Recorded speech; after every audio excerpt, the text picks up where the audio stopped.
Keep yourself in the loop of everything football on the Golden State Media Concepts Football Podcast. The latest news on and off the field, be it college football, Big Ten, SEC, Big 12, Pac-12, ACC to the NFL. We've got you covered.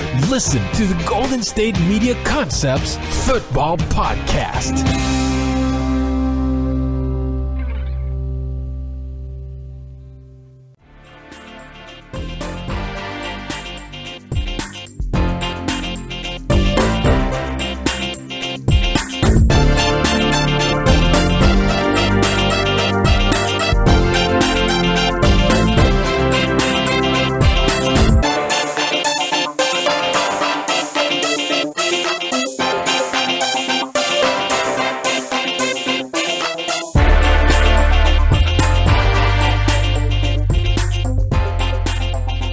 Hello and welcome to the GSMC Football Podcast, brought to you by the GSMC Podcast Network. I am your host, Jeff Malinoff, and with me is Mark Souza. We got a lot to talk about in this weekend in football. We got all the Week 9 matchups. We got Monday Night Football this week. We got college football, and we got more football. Absolutely. Football.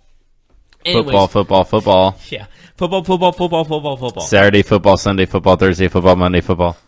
Yeah, so. Sounds like that song, We Didn't Start the Fire. Like, I forget how it goes. Like, Marilyn Monroe. Like, you say all those different. I don't remember all of them properly. No worries. So let's talk about the NFL. Should we start in the NFL and then come back to college? I think so. What do you think? Sure. Saints, Rams. The Rams are undefeated no more. The Rams have lost to the New Orleans Saints. Saints take care of business at home, 45-35. Drew Brees, another masterful performance yesterday as he makes a strong argument in his season-long case for NFL MVP, which he has not won, by the way. So it is pretty surreal he hasn't won that yet. What did you take from this game? He's had record-breaking years. Mm-hmm. So what did you take from this game? What stood out to you? I would say definitely the fact that the Rams offense just didn't click as well as you thought it would at the beginning of the game, as well as the defense just being what's the defense? Like, there is no defense on the Rams side at this moment. Mm-hmm. Absolutely. So the Rams, they show a little bit of cracks in their armor this weekend as they lose to the Saints. Marcus Peters got manhandled by Michael Thomas. We all know that Michael Thomas is a very, very good NFL wide receiver, one of the top wide receivers in the game. And he really made easy work of Marcus Peters yesterday afternoon. What did you think of that, Jeff? What did you think of Michael Thomas going over 200 yards receiving against who is said to be one of the better corners in the game in Marcus Peters? Well, Marcus Peters kind of lost that credibility, didn't he? He definitely got beat yesterday, especially on that 72-yard touchdown pass at the end of the game. Arguing with everyone on the sidelines too, like it wasn't his fault. That's who he is, though, right? He's just a hothead. You got to take full responsibility for that. That's on no one but you. You weren't ready for the snap. It snapped. You got beat almost immediately, and you you try to point the finger at somebody else. I hate when players do that. So the focus coming into the game, of course, was on the offenses, but in particular, Todd Gurley and Alvin Kamara. Todd Gurley, 13 carries, 68 yards, a touchdown, 6 receptions, but only 11 yards for Todd Gurley, as the Saints did a really good job at stopping him, at limiting his effect on the game. But on the flip side, Alvin Kamara, 19 carries, 82 yards, 2 touchdowns, and 4 catches for 34 and a touchdown. Alvin Kamara, he definitely outdueled Gurley yesterday, but as we know, a lot goes into it in these performances, blocking, quarterback play, and things like that. So what did you take from Alvin Kamara and Todd Gurley's matchup yesterday? Alvin Kamara is just a beast. Like, he's a huge part of that offense, and that's not to give him enough credit how good he is. And without him, I don't see this Saints team being as good as it is right now. He is such a and dynamic player. I think he did that much better than Gordon. And did you see that Watson, the tight end for the Saints, announced he has his wife's pregnant with his touchdown celebration? Yeah. I thought that was awesome. Breeze had 4 touchdown passes to 4 different receivers. We know that's the kind of quarterback that Drew Brees is, and we know that's the type of offense that the Saints have. So, I'll ask you right now, Jeff, are the Saints the best team in the NFC? Yes. Better than the Rams? Kind of just proved they're better than the Rams. They played at home. But do you think that they are better than them on a neutral field? Well, I guess we'll find out in the. We can't. I wish we could do a Super Bowl. Nope, we can't. Darn it! So we'll see. My preseason prediction was the Saints would win the NFC, so I am biased here, but I think that over the last few weeks we've seen the Rams maybe come back to earth a little bit, and we've seen the Saints surge. Would you agree with that? Yeah, that would make sense. 7 wins in a row for the Saints. They hold the longest active win streak in the NFL. So, Drew Brees, he may be the MVP of the league also. It's hard to say at this point. We talked about it in our sports podcast. There's so many good players that have a stake in NFL MVP. But would you say that Brees is right now, after 9 weeks, the MVP? Yes. Well, Gurley, Mahomes. Gurley kind of lost a lot of momentum. Yesterday, he lost some. Yeah, you could even say Kamara is back in it. He started off the season first 3 or 4 weeks as maybe the MVP, and he had a really good game yesterday. He can't be overlooked. Yeah, I mean, it's hard not to. I mean, he's a big guy. He had 3 touchdowns, over 100 yards from scrimmage. Big game for Alvin. Yes, absolutely. And what the main thing is, this is one of those MVP races that there's no clear-cut winner, and that's what I love right now. There is so many players that are playing so well right now. Even Thielen, but Thielen had a tough game yesterday. But even he was in the conversation. He kind of lost credibility, didn't he? A little bit. 22 yards receiving after hundreds and hundreds of yards in multiple weeks. So the Saints take care of business. They put the NFC on notice. Why don't we shift our focus to last night's Sunday Night Football game? The Packers. There was a game on Sunday night. The Green One Bay team showed up, it looked like. Well, it was a really good game until late, but the Green Bay Packers fall to the New England Patriots, led by Tom Brady, 31-17. It was a 17-17 game until Aaron Jones fumbled in New England territory. In the second half, the Patriots made the Packers pay as they scored on the next drive, and they scored again to go up 2 touchdowns. What are your initial thoughts, Jeff, on the Packers and Patriots matchup last night? The Packers are not a contender this year. That's my theory. They fall to 3-4-1, so that's my opinion, and I'm sticking to it. They fall to 3-4-1, so the numbers would prove you correct on that opinion, because they are halfway through the season and they are under 500. So, with that being said, are they done? Are they not making the playoffs? Are you burying them right now? I'm making it a shallow grave. A shallow grave. So they can get out.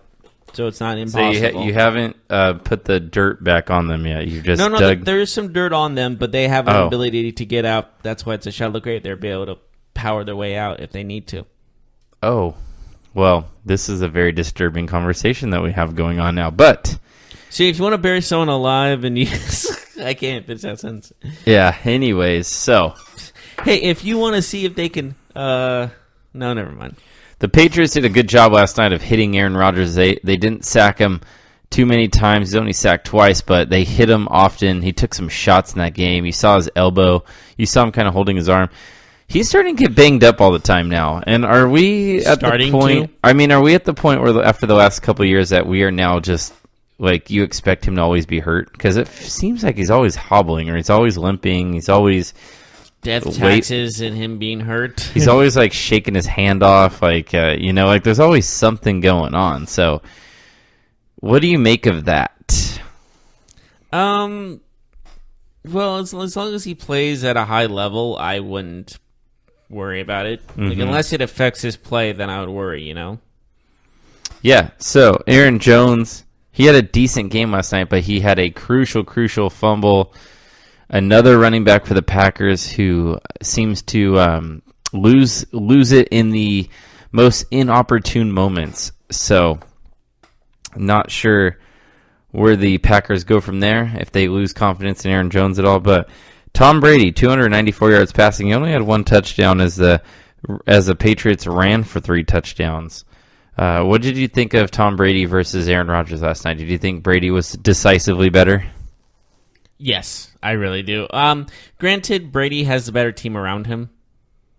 And honestly, if it was the roles were reversed and Rodgers was on the Patriots team and Brady was on that Packers team, yeah, I think the Patriots still win this. Edelman, 1 for 1 for 37 yards, so it cannot be overlooked there. Yeah, it's like a perfect passer rating, isn't it? It's like more than that. It's probably like a 226. So Cordarrelle Patterson, 11 carries, like 150 something. 11 carries for 61 yards and a touchdown for Cordarrelle Patterson. Did you see the play last night where he was dragging the Packers defender, pulling his shirt? It started to get out of hand, didn't it? That was pretty good. That was funny. I liked it. I think it was more like that game was turning into a joke anyways. It was like a cartoon. Yeah. It was like a little kid is like being dragged by the bigger kid playing football on the street I or don't something. want to. Mom, I don't want to go to work. I don't want to. James White, 12 carries, 31 yards, 2 touchdowns, but he also chipped in with 6 catches for 72 yards. Josh Gordon, 5 catches, 130 yards and a touchdown. Big game for Josh Gordon. What a shocker. A guy leaves the Browns and becomes a very key focal point in a championship contender. Now, when's that happen? Who would have thought the Patriots could get the most out of Josh Gordon? Who would have thought? Us, because we have recordings of us saying that. So the Packers lose 3-4-1. The Patriots are 7-2. Are the Patriots the best team in the AFC? Yes. Better than the Chiefs? The Chiefs. No, they beat the Chiefs, but they beat them in New England. They're better than the Chiefs. I would pick Brady. You're only saying that because you think Andy Reid is going to melt down at any moment now. I still have a hunch, but the fact of the matter is, if I had to pick between Belichick and Brady or Reid and Mahomes, I'm picking Belichick and Brady. Mahomes and Reid, baby, every single time. Way to hop on that bandwagon. Have you seen that kid throw? He's amazing, no doubt about it. Kelsey over Gronk. MVP contender. Kelsey over Gronk, I agree with. But the fact of the matter Hill is, over Gordon. Can you let me finish? Holy maybe God, not. Shut your mouth. Go ahead. Thank you. But the fact of the matter is, Brady is better than Mahomes. Maybe. No. Historically, yes. Okay, well, when the playoffs happen and you see these two teams in the AFC title game, give me Brady over Mahomes. That would be a safe bet, but I saw Mahomes go into Foxborough and play his butt off, so I think that the kid has something. But did they win? No, they didn't. Exactly my point. Yeah, but that doesn't mean that Brady's better than Mahomes, at least in a one game. I think you're the minority on this one. I mean, of course, Brady is the veteran who has won 5 Super Bowls. I'm not saying because it's an obvious choice. I'm saying it because Brady has done so much with so little, and Mahomes has a great offense around him. I think that... Can you admit that? Well, the Patriots have a great offense, too. Right now, but Brady has had some lack of offense in the past, and he still wins Super Bowls, so give me that. Yeah, but his coaching has been so good. He makes players great around him. You can't deny it. That's why I said Belichick and Brady. Right. They make great plays around them. Whoever's on their team, they make a great team. Absolutely. I don't know if Mahomes can do that. Yeah, and we will see. But I think the biggest factor in a matchup, especially if they're playing in like an AFC championship game, is whoever the home team is. I think if it's in Kansas City, I think they have the edge. If it's in New England, they have the edge. I mean, we saw them them win by 3 at home against the Chiefs. If this is a playoff game, I'm assuming the Patriots will have the one. Well, the Chiefs. If the Chiefs have one loss. Well, I don't see them going 15-1. Do you? No, but we'll see what happens. The Patriots could lose again. I still think the Patriots are getting the 1 seed. That's just my prediction. Definitely possible. The Chiefs also play the Rams upcoming too, in addition to playing the Chargers. I don't see the Chiefs going 15-1 or 14-2. To be honest. So let's transition real quick. We have two. You know what? 7-9 don't make the playoffs. Two college football games Saturday night. Michigan smacks Penn State. Jim Harbaugh and his boys, the Wolverines, make a big statement. What'd you think of that? Well, they got them into the college football playoff top 4. They moved up in the number 4 spot, and I think that's well deserved. And I do think that the fact of the matter is Michigan is a team to beat.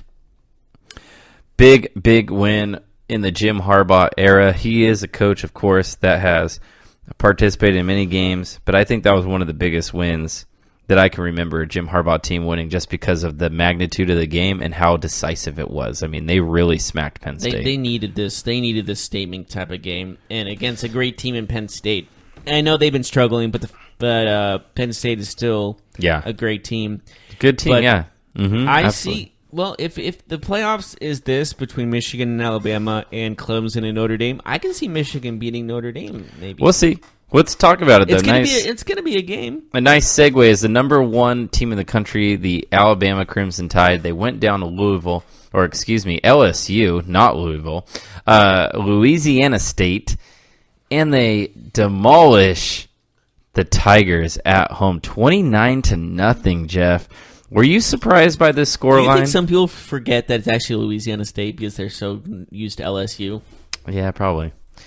What do you make of this game? Are you surprised by the score? We both had Absolutely. Alabama winning, but 29-0, that's a smack. 29 is a weird number to get, too, mind you. Yeah. Did you just do the sound effects for smack? That's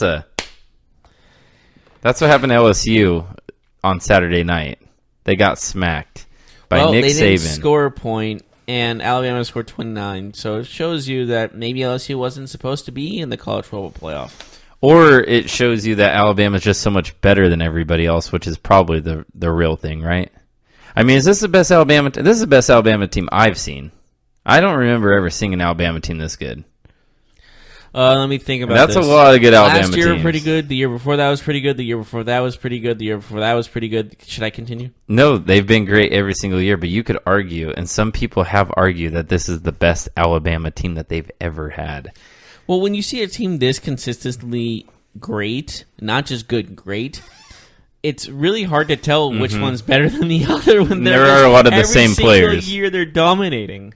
There are a lot of the same players, but I think Alabama was decisively the better team on Saturday night, no question about it. But I do want to talk about something that I saw in this game that I did not like. Can I go on for a minute or two here? It's all yours. I'll hang back. Okay. Conservative play We're calling. gonna take a break. No, I'm kidding. Conservative play calling in football is something that really grinds my gears. Okay. Okay, Peter Griffin. It really grinds my gears. Okay, so let me lay out the scenario. LSU is down 22-0. There's about 3 minutes left in the third quarter on Saturday night. They get the football back. They have a kick return. The kick return goes into Alabama territory about the 35 or 40-yard line. They go 3 plays. They gain 2 yards. It's 4th down and 8. Remember, you're down 22 points. There's about 17 minutes left in the football game at this point. You're playing against Alabama, so you're not playing against some team that you're feeling very strongly about going up and down the field against and scoring 3 touchdowns in the last 15, 14 minutes of the game. But I digress. They punt the football. They punt the football to Alabama. They gain 25 yards in field position just to give the ball back to a team that you cannot score on. Okay? Why you don't go for it right there is beyond me. But what does Alabama do with the ball? They get a couple first downs. They take the ball into the fourth quarter. Do they score? No. They end up punting the ball back to LSU, but LSU gets the ball deep in their own territory with about 4 minutes less on the clock than they had when they were in Alabama territory with the ball. Now, what do they do on this drive? They go down the field. They actually put a nice little drive together. But again, it's 4th down. They get in a field goal range. It's about a 38, 39-yard field goal. And they go for the field goal instead of going for it. They're down 22-0 in the fourth quarter at this point, and they're kicking field goals. Ed Orgeron, you deserve to lose games if you will play call like that. Of course the kid misses the field goal. It wouldn't have mattered anyways, of course. But this is another sign of coaches not putting their players in the best opportunity to win. We saw it with Hugh Jackson and the Browns. We're seeing it in other places. Conservative play calling will beat you more than it'll help you. And we saw it again. Of course, Alabama was a better team. But we saw a coach not putting his team in the best position to win. It really bothers me. It's something that we continue to see. The math says don't do these stupid things, yet the coaches say, nope, this is how we do things. So that's it, Jeff. That's my rant. I'm over it. Are you okay? I'm okay. It's just simple logic, and I hate when coaches get it wrong. So what do you say we go to a break? When we come back, we'll talk about the rest of the NFL? Yeah, I think you definitely need to chill. I'm gonna go cool off. Yeah, you definitely need to cool off. So we'll take a short break. When we get back, we'll finish up NFL. We have a lot of NFL games to talk about. A lot of about NFL 9 games. NFL games, and then we'll preview the Monday Night Football game in the football. third segment. And then in the fourth segment today, we'll go over the college football results. We'll talk about the rankings and all that. Great. We'll see you right after this.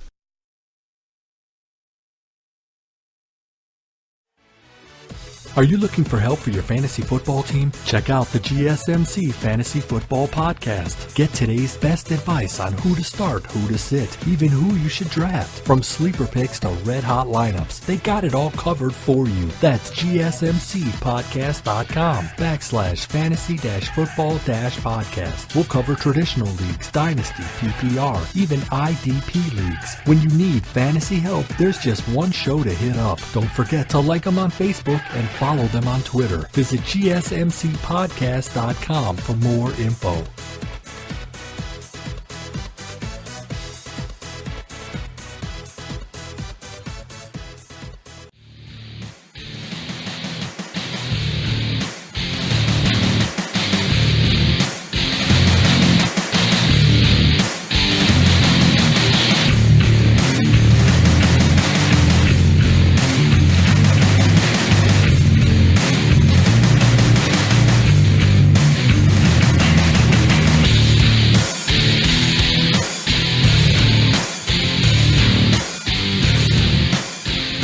And welcome back to the GSMC Sports Podcast. We just talked about our key games of this weekend.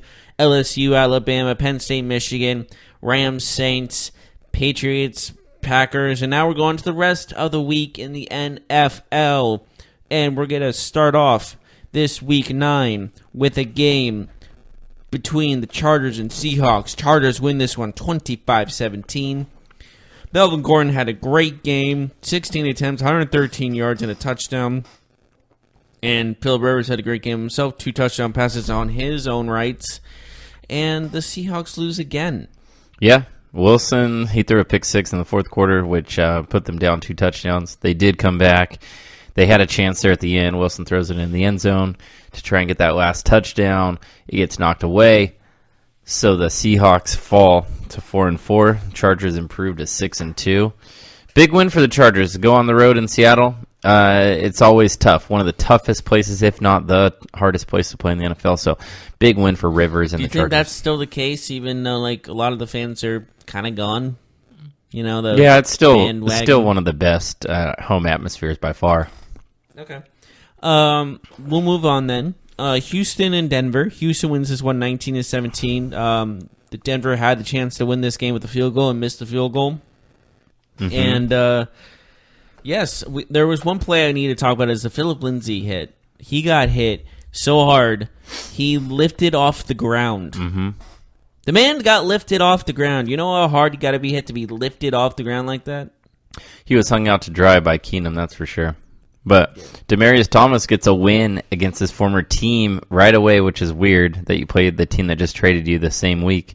He's on the winning end this time. He had 3 receptions for 61 yards. He had a pretty solid game. All things like going right after the trade deadline and learning a new playbook, and right off the bat you're already contributing. That's pretty good.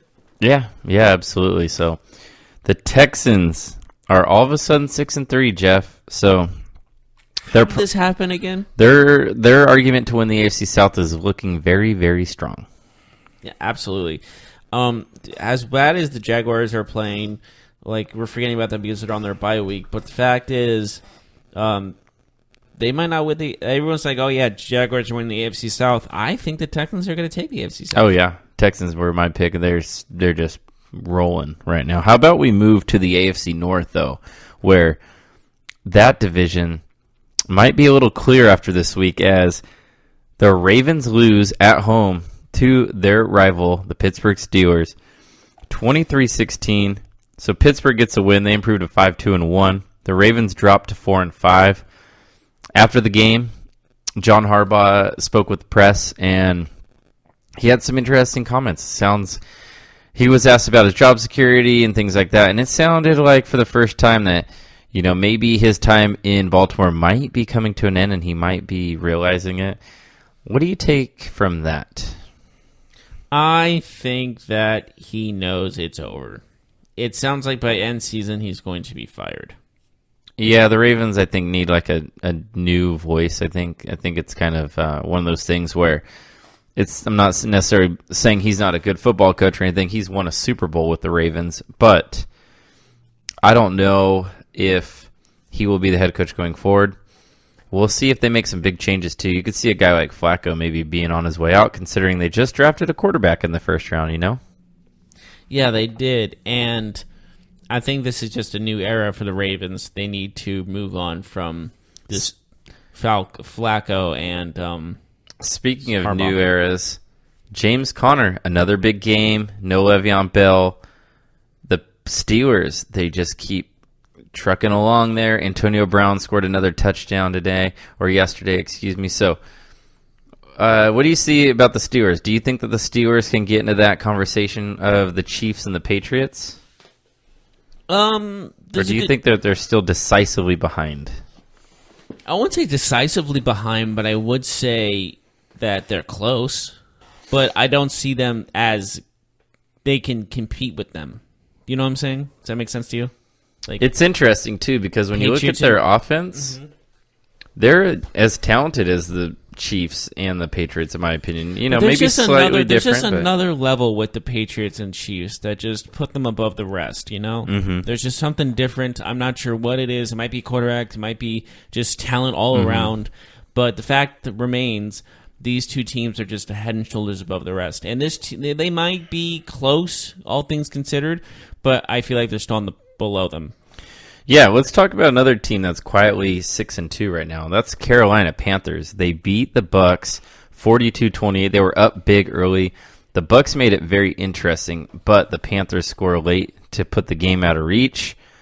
What do you think about the Panthers? Not just yesterday, but overall, they're 6-2. Are they in the conversation? Very quiet 6-2. Yeah, are they in the conversation now as the Saints and the Rams, or are they a step behind like the Steelers might be in the AFC?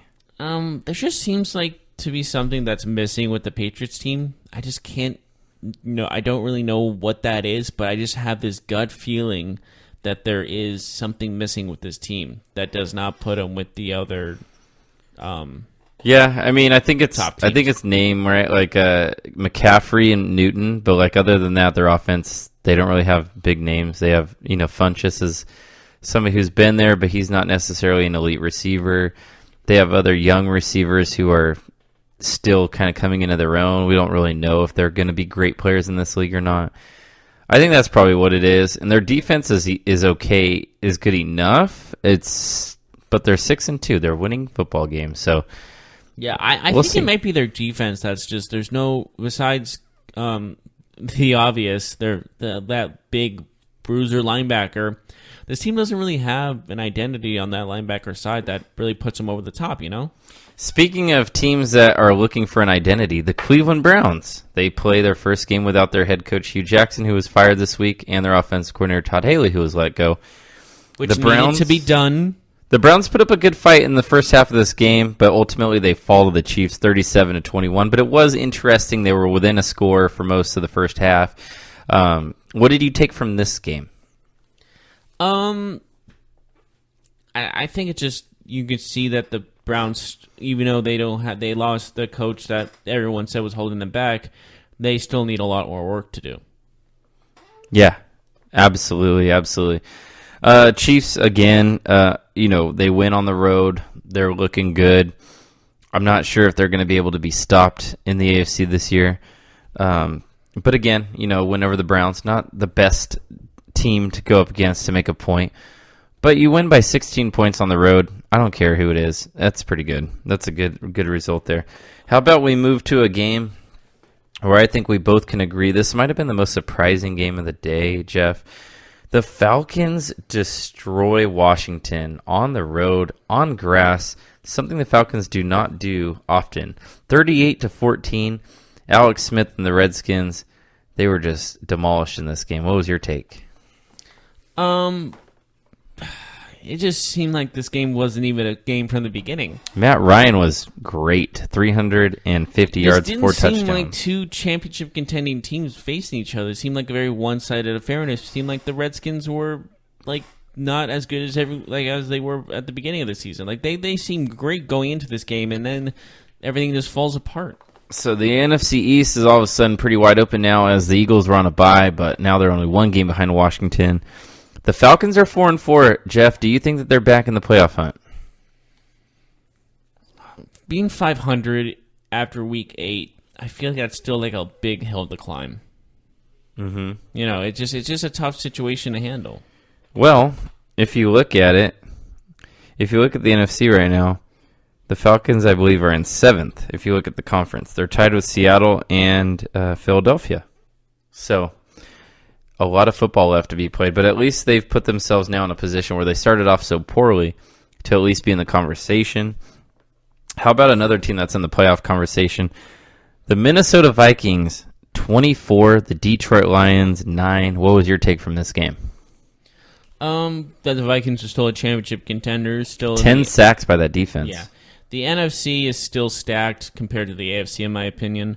And the NFC, especially the Vikings, when you face, if they make the playoffs, they're not going to be a slouch.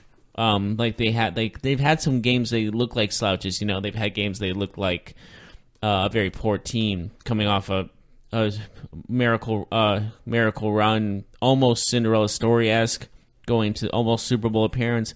But this team has had some struggles. This team looked great this week, and if they continue with this pace, then they can win the AFC North. The NFC North, excuse me. You mentioned they probably wish they were in the AFC North. Their defense had 10 sacks yesterday. Their defense is starting to play a lot better lately. Now, they played yesterday with a 50% Dalvin Cook, who looked super good in his first game back in a few weeks. He had that big run. And then Diggs didn't even play, and Thielen didn't even have a big game. When Dalvin Cook is back and this defense is playing well, you can say that they're maybe the most well-rounded team in the NFL, because if you look at the other good teams, who are the other good teams in the NFL? The Patriots, the Chiefs, the Saints, the Rams. Let's just take those 4 teams, Jeff. All those teams have flaws. They don't have a defense. The Vikings might have the best defense of all those teams that we just named.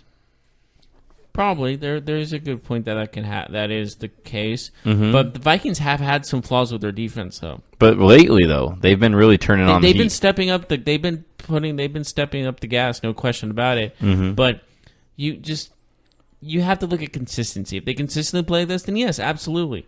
But when you look at just every team's defense has had struggles, and right now it's like this is an offensive league right now at the moment. Yeah. And right now the best offenses are the best teams. And but you can say that the Vikings offense, if they have a healthy Diggs, a healthy Cook, a healthy Thielen, Kirk Cousins, that's a pretty good offense. Absolutely. With Kyle Rudolph, that's not too shabby, Yes, and they're just starting to play together. They really haven't played the whole season at all together. Yeah, so. And if they give them a couple years, they could be a dominant team. And give them a couple weeks to get back, and then maybe they'll make a run this year, right? Absolutely. There's no question. But they're a dark horse right now. But what I'm saying is give them a couple years to really get used to playing with each other and that chemistry, and then they can be something that you can be scared of. We have 2 games left that happened yesterday. The Dolphins beat the Jets 13-6. What did you take from this incredibly low-scoring game?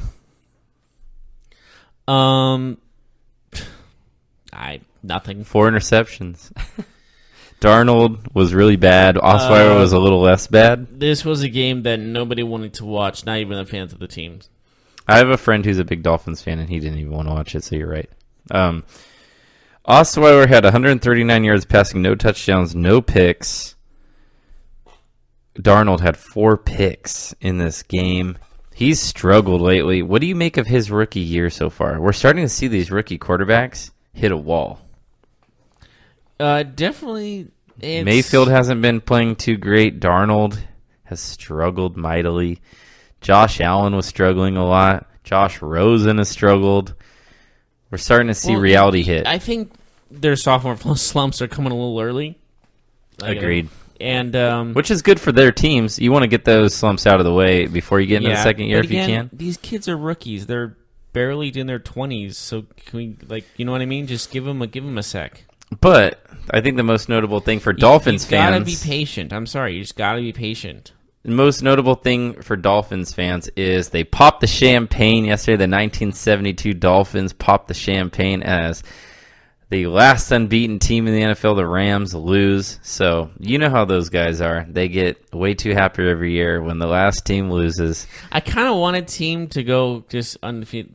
Well, the Patriots did, but then they lost in the Super Bowl. They were swinging a little bit, but then they lost the Super Bowl and they popped the champagne again. And so it's very frustrating. But I want 3 teams in a row to go undefeated so we don't have to hear about the 1972 Dolphins anymore. I'm really tired of this popping champagne stuff. Next thing you know, they're going to be in an old folks' home doing it. Speaking of popping champagne, that is definitely not what the Buffalo Bills fans did after the game. I didn't know where you were going with that, but okay.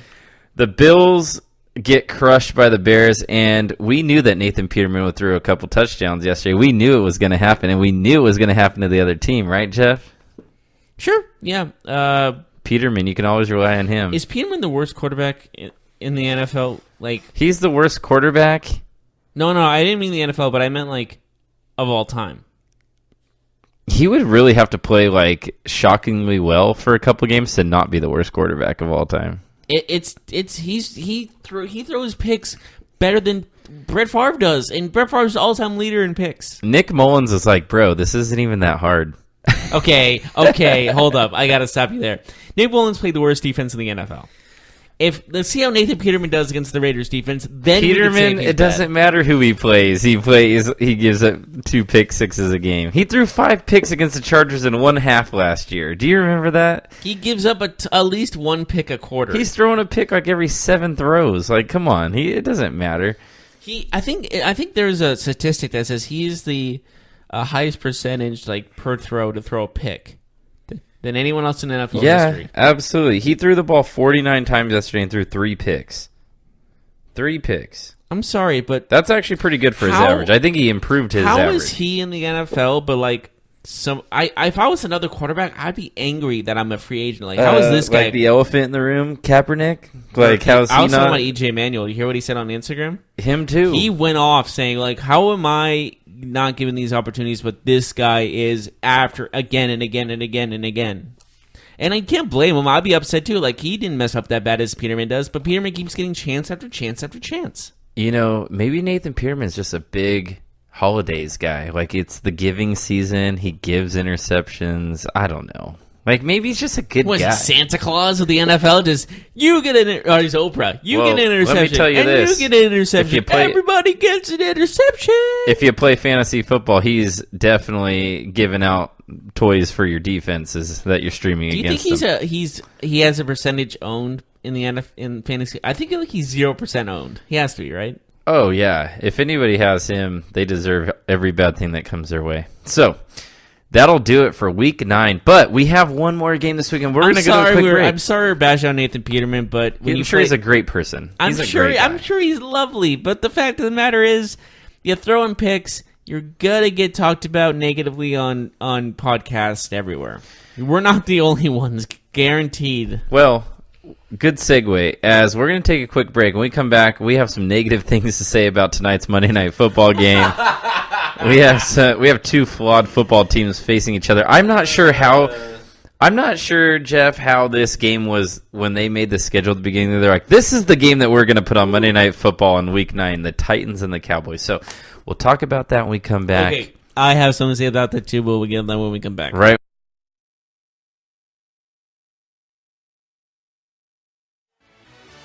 Check out the show that's built on the MMA, from the UFC to extreme cage fighting. They got the fights covered. Check out the GSMC MMA podcast. Get the latest news on past or upcoming fights. Join us as we talk to and about some of the biggest names in the MMA, past, present, and future. When it's the fight game, there's just one show to check out. GSMCpodcast.com/MMA-podcast. Don't forget to like them on Facebook and follow them on Twitter. Visit GSMCpodcast.com for more info.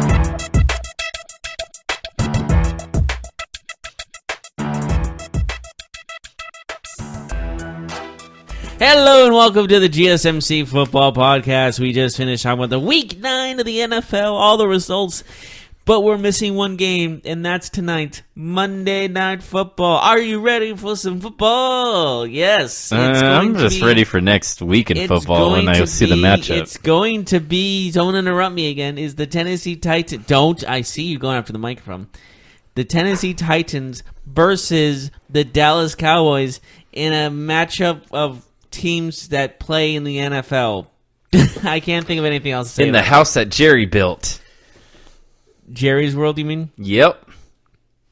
Jerry's World. So, Stacy's. Why is that? Wow. Okay. Wow. What? When you said Jerry's Stacy's World, mom, Jerry's World. That sound okay. When you went Jerry's World, I went Stacy's mom has gotta go. And all right. Me. Sorry. So let's get back to the game.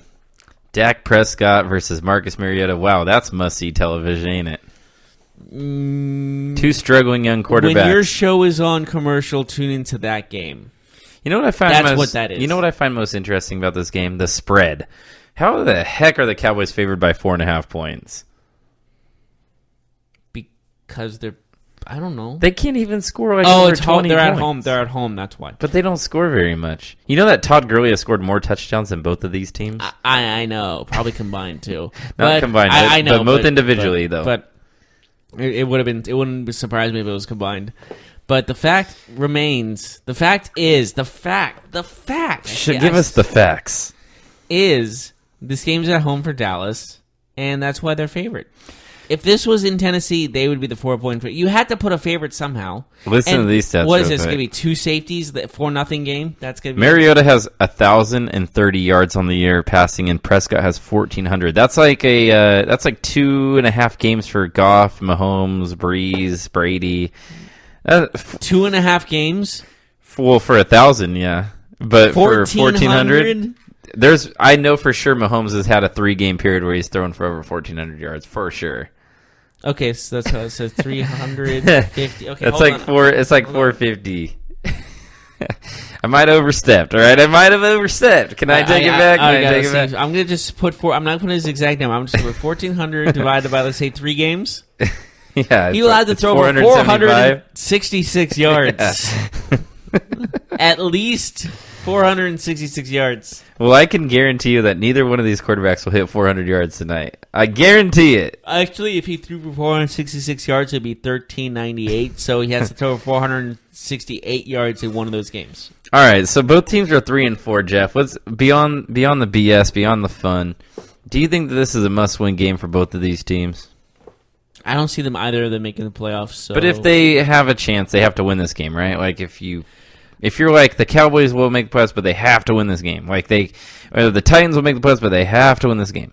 Yes, absolutely. You know, the AFC is kind of open right now. I think the Titans have a better chance than the Cowboys, considering, I mean, who are the teams in the AFC? The Steelers, the Chiefs, the Patriots, the Chargers. But after that, who's getting those wild card spots? You got to think Chargers getting one. But who's the other one? Ravens, Bengals? I mean, it's pretty open. Jaguars? The Browns. I'm kidding. No, think about it, though. The Jaguars, the Dolphins, the Titans, Bengals are all kind of in that who are we type phase, Like, I honestly don't have a clue. This knows? is one of those things that I'm just like, this could go, the second wild card spot could go to any team. We've talked about some Monday night and Thursday night games which don't look very appealing. And we talk about this one being about them being sneaky close games or sneaky good games. Do you think this is a sneaky good game tonight, or do you think that this is just going to be as boring as it appears? You know what? It's going to be as boring as it appears. I'm going on a limb. Yeah, that's a big limb. I'm really hoping it's going to be like a 48-47 type game where a last second 2-point conversion wins it or something like that. So we talked about John Harbaugh being on the hot seat. We talked about, I don't know if we talked about, but we have talked about before, Mike McCarthy being on the hot seat. Is Jason Garrett on the hot seat? And if not, is he after this game if they lose? Like, do you believe Jerry when he says that Jason Garrett's job's not on the line? Like, or do you think, I mean, he's been the coach for a long time now.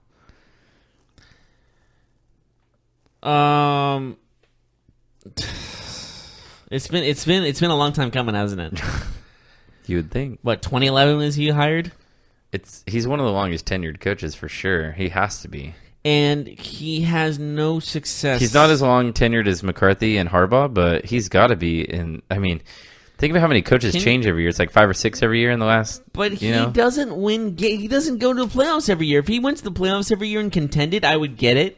He's been twice, right? Twice in 7 years. When is Jerry Jones? Jerry Jones is the head coach. So let's get that part out of the way. And the GM. Because I don't know why he should. I don't believe that. I don't think he should be. But the fact but what really bothers me is Jason Garrett is clearly in his pocket.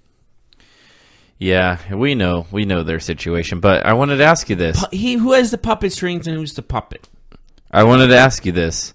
Amari Cooper, first game as a Cowboy. Do you expect him to make an impact? He has the highest percentage of drop passes in the league in the last couple of years. Yeah. And Demaryius Thomas is number 2, and he also got traded. Yeah.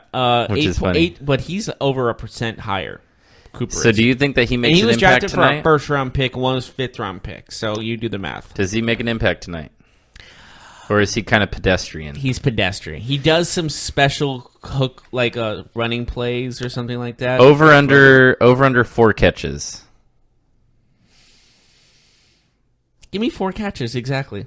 Over under 55 receiving yards. Under. Under 55? He's going to have 4 receptions for 45 yards. I am going to go out on a limb and say I think Cooper will have 7 catches. Are you listening? Are you listening? 7 catches? Because I want you to make fun of me if I get this wrong, okay? 7 catches for a minimum of 75 yards. No way. All right, so I think this is a part of the show where we give our prediction for the actual game and not just a player. So who do you like tonight? Do you like the Titans or do you like the Cowboys? I like a tie.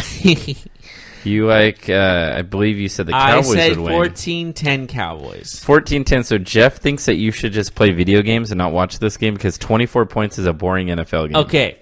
If you have an Xbox, I recommend getting a small TV to put next to the big TV and playing the football game while playing video games. I did that this weekend, and I had a blast. Mm-hmm. And I played some Red Dead Redemption. I think you made a prediction about Dak and what his output would be tonight. You said give me the craziest stat. No, I said give me what you see happening. You said a very a wild statistic. All right. So do you think I said my bold prediction is Prescott rushes for 100 and throws for over 200. Mm-hmm. Okay. I got Zeke having a decent game, 125 yards and a touchdown tonight. I think the Cowboys are going to win. I think 23-20, so we both like the Cowboys. Like is a strong word. For tonight.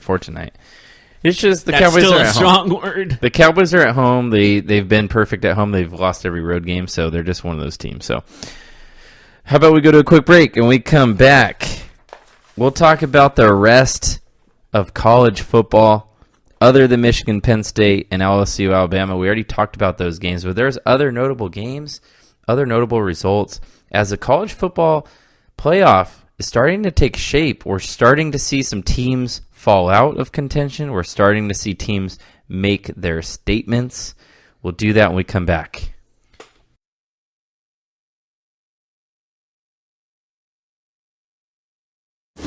Check out the show built around the women of MMA. From the UFC to the extreme cage fighting, we got the fights covered. Listen. It's the Golden State Media Concepts Women's MMA Podcast. The latest news of upcoming fights, discussions of previous matches. Join us as we talk to and about the biggest names in women's mixed martial arts, past, present, and future. When it's the women's fight game, you know where to listen to. The Golden State Media Concepts Women's MMA Podcast.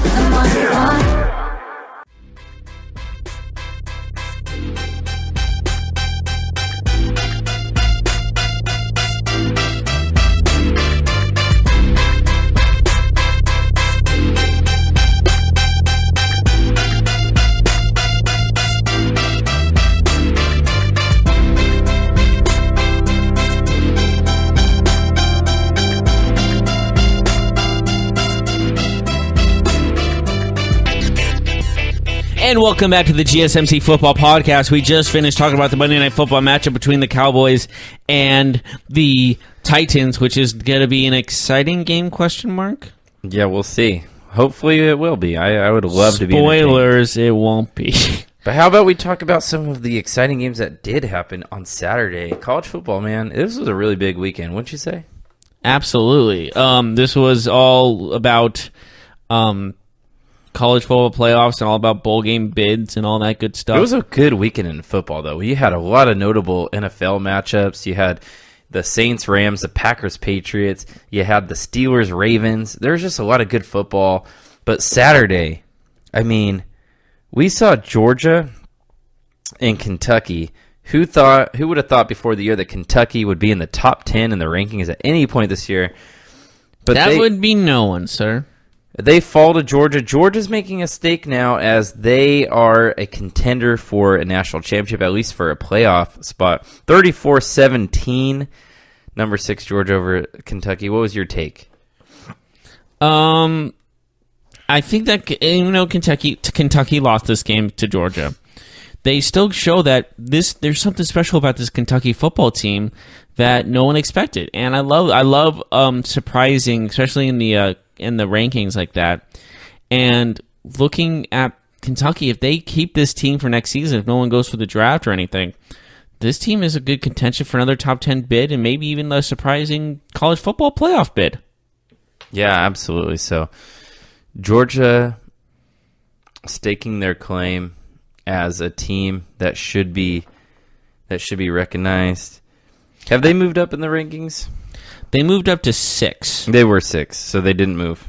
No, I'm sorry, they moved to 5. Excuse me. They're 5 now. Gotcha. LSU dropped or what? So, yeah, LSU dropped to number 9 last time I checked. I see. Yes. I will confirm this right now. It's the AP and the USA Today. They do the college football whatever is still not out yet, but you're right. They did drop. They moved up to 5. I'm pretty sure the college football playoff one dropped. That's what the main one is.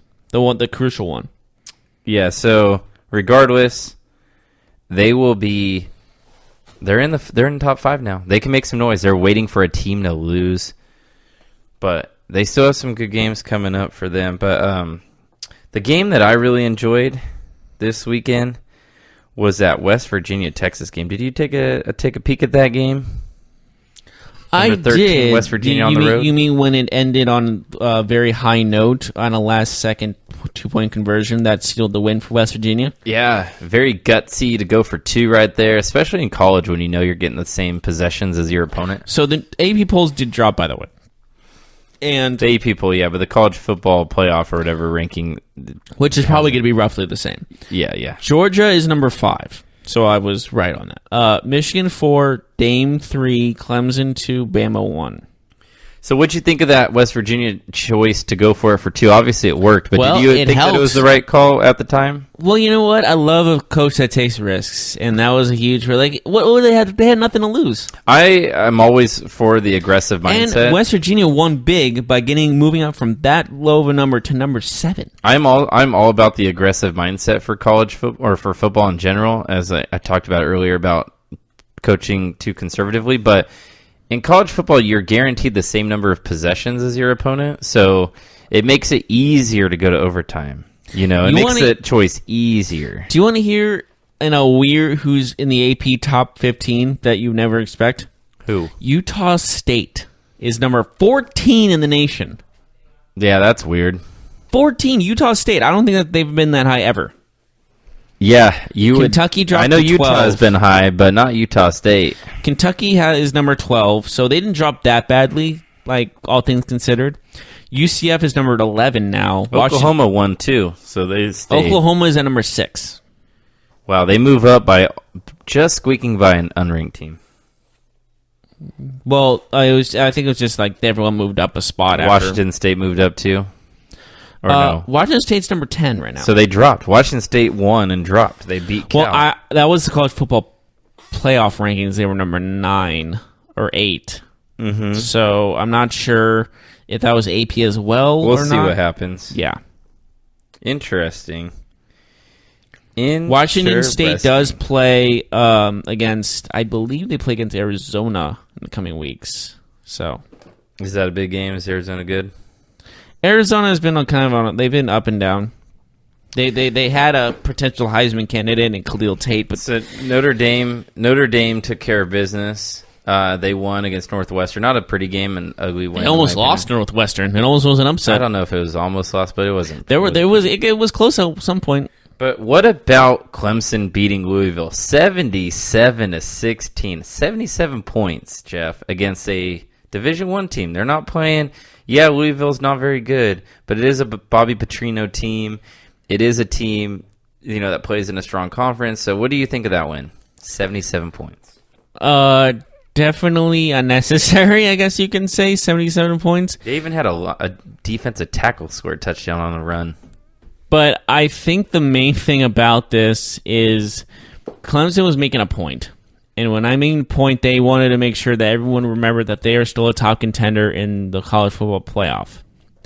And this proved that this team can compete with great teams and maybe even Alabama when it comes down to it if they face each other in the college football playoff. And if they do, it'll be the national championship game. Speaking of hot seats, Bobby Petrino. A lot of people are calling for his job after giving up 77 points to Clemson. But I don't know how he has a job, to be honest, because he's been known for pretty awful things. Yeah. So I wanted to ask you, is Clemson the team that is most likely to beat Alabama this year? Definitely a possibility, but again, it's one of those things too. It feels like it's going to end up being them too. It's probably just going to be Alabama winning the national title. Dabo against Nick again. So, all right, man. Well, I think we're done for today. We'll be back tomorrow. We'll recap the Monday Night Football game. Wow, it's already over already? That was quick. We'll recap the Monday Night Football game. We'll see if the Titans lose to the Cowboys like we both predicted. We'll see if Dak Prescott gets 100 yards rushing. We'll see if... I said it was a bold prediction. I don't think it's going to happen. Amari has 4 catches and under 55 yards like Jeff says, or if he'll have 7 for 75 or more like Mark says. So we'll see.